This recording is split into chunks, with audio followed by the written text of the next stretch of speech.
And that's where I want to say employees and volunteers are very different because so many laws require you to give employees rights.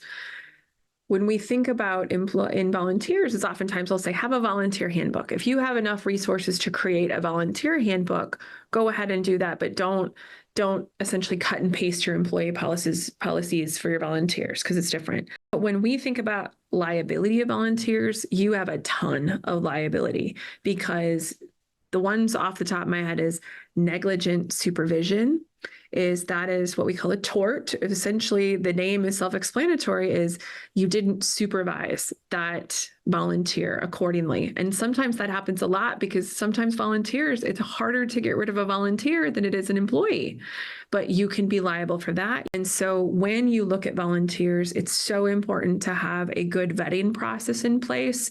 So oftentimes we'll talk from a risk management perspective about a child protection policy of how are you vetting those volunteers who are coming in to support your youth ministry, your kids ministry, right?